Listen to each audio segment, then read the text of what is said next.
कल्पना कीजिए, आप एक ऐसी लाइब्रेरी में हैं जहां हजारों साल पुराना ज्ञान दफन है। आपकी नजर एक ऐसी किताब पर पड़ती है जिसे देखकर आपकी रूह कांप जाती है। आप पन्ने पलटते हैं, शब्द देखते हैं, लेकिन आपको समझ नहीं आता कि आप क्या पढ़ रहे हैं। आप इसे दुनिया के सबसे बड़े विद्वान के पास ले जाते हैं, वो हाथ खड़े कर देता है। आप इसे सुपर कंप्यूटर को देते हैं, वो क्रैश हो जाता है। ये कोई काल्पनिक डरावनी फिल्म की कहानी नहीं है, ये सच है। एक ऐसी सच्चाई जो पिछले 600 सालों से इंसान के घमंड को चुनौती दे रही है। इसका नाम है वॉयनिच मैन्युस्क्रिप्ट। एक ऐसी किताब जिसे नर्क की लिपि भी कहा गया और देवताओं का रहस्य भी। पर असल में ये क्या है?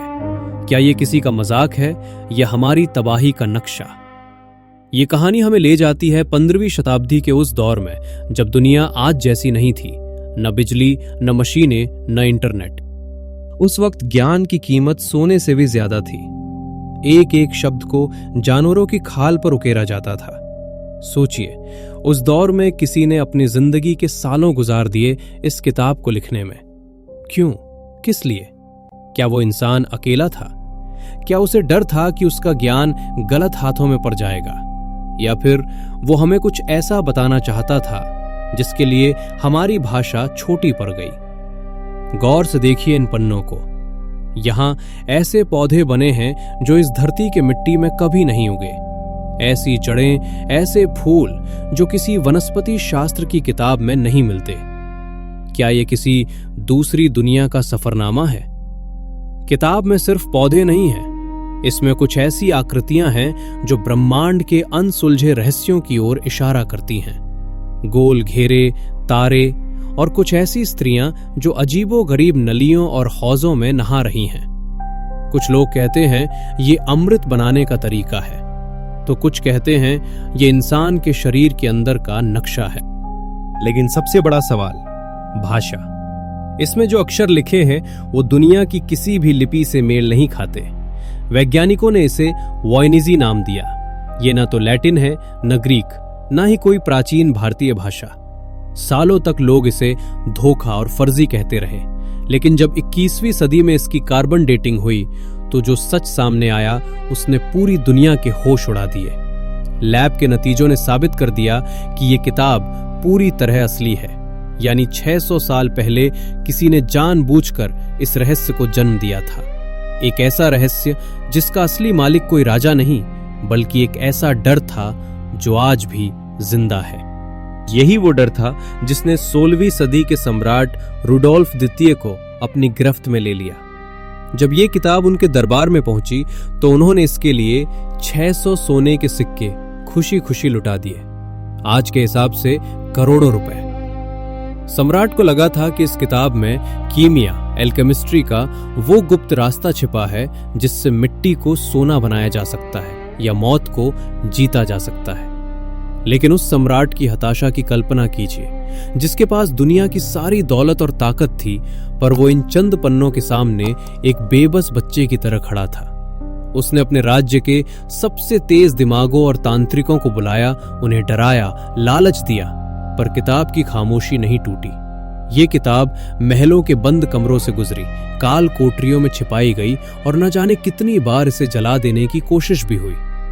पर जैसे इस किताब की अपनी एक रूह हो, ये हर तबाही से बचकर निकल आई, जैसे इसे वक्त के अंत तक पहुंचना ही था। सदियों की गुमनामी के बाद साल 1912 में ये किताब विल्फ्रेड वॉयनिच के हाथों में आई। यहां से शुरू हुआ इस पहेली का वो सफर जिसने आधुनिक विज्ञान के घमंड को चकनाचूर कर दिया। वॉयनिच को लगा था कि वो एक पुरानी किताब बेचकर अमीर बन जाएगा, पर उसे अंदाजा नहीं था कि वो एक ऐसी आग को हवा दे रहा है जो दुनिया के सबसे बड़े बुद्धिजीवियों की नींद उड़ा देगी। दूसरे विश्व युद्ध के वो दिग्गज कोड ब्रेकर्स जिन्होंने हिटलर के सबसे जटिल एनिग्मा कोड को तोड़कर इतिहास बदल दिया था, उन्होंने अपनी पूरी ताकत इस किताब पर झोंक दी। उनकी उम्र बीत गई, बाल सफेद हो गए, पर वो इस किताब का एक छोटा सा वाक्य तक नहीं पढ़ पाए। आज के दौर में जब हमारे पास AI और सुपर कंप्यूटर्स हैं, हमने इस किताब का डिजिटल पोस्टमार्टम तक कर डाला। वैज्ञानिकों ने इसके हर अक्षर को गिना, हर पैटर्न को परखा। मशीनों ने बताया कि ये कोई रैंडम लिखावट नहीं है, इसमें एक गहरी व्यवस्था है, एक भाषा का अनुशासन है। यानी लिखने वाले ने कोई कहानी या कोई भयानक सच इसमें कैद जरूर किया है, पर उसने चाबी अपने साथ ले जाकर इस दुनिया को एक अंतहीन इंतजार में छोड़ दिया है।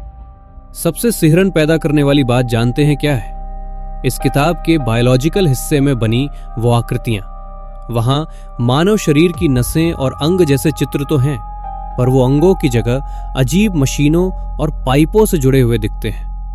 क्या 600 साल पहले कोई इंसान की बनावट के साथ कोई डरावना प्रयोग कर रहा था? लैब टेस्ट में जब इसकी स्याही और पन्नों की जांच हुई तो कुछ शोधकर्ताओं का दावा था कि इसमें इंसानी अंश भी हो सकते हैं, पर वो इंसान कौन था? क्या वो इसी मिट्टी का था? रहस्य की परतें तब और गहरी हो गईं जब उन पन्नों पर नजर पड़ी जो सीधा आसमान की तरफ इशारा करते हैं। उन नक्शों में ऐसे सितारे और नक्षत्र बने हैं जो हमारी गैलेक्सी के किसी भी नक्शे से मेल नहीं खाते। क्या ये किताब हमें कहीं जाने का रास्ता बता रही है, या फिर कहीं से आने का? जब हम वॉयनेज मैन्युस्क्रिप्ट के इन खगोलीय पन्नों को गहराई से देखते हैं तो रोंगटे खड़े हो जाते हैं। वहां ऐसे तारामंडल और चक्र बने हैं जो 15वीं सदी के किसी भी इंसान को पता होना वैज्ञानिक रूप से नामुमकिन था। कुछ शोधकर्ता तो यहां तक कहते हैं कि यह किताब इस ग्रह की है ही नहीं। क्या कोई भटकता हुआ मुसाफिर किसी दूसरी दुनिया से यहां आया था और अपनी यादें, अपना ज्ञान इन पन्नों में कैद कर गया? तस्वीरों में दिख रही वो अजीब नलियां, वो हरा गाढ़ा पानी और उसमें नहाती हुई स्त्रियां, ये कोई साधारण धार्मिक रस्म नहीं लगती। ये किसी प्राचीन बायोलॉजिकल लैब जैसा दृश्य है, जैसे कोई जीवन को फिर से परिभाषित करने की कोशिश कर रहा हो। गौर से देखिए इन औरतों की आंखों को, उनमें एक अजीब सा सन्नाटा है, जैसे वो हमसे कुछ कहना चाहती हों, हमें किसी आने वाले खतरे से आगाह करना चाहती हों। लेकिन उनकी आवाज इन सदियों पुराने पन्नों के सन्नाटे में दब कर रह गई है। कुछ लोग मानते हैं कि ये किताब किसी एक इंसान की तरफ है, एक ऐसा वैज्ञानिक जिसे उसके समय के समाज ने पागल करार दे दिया था और उसने अपना सारा सच एक ऐसी भाषा में बंद कर दिया जिसे कोई कभी ना खोल सके।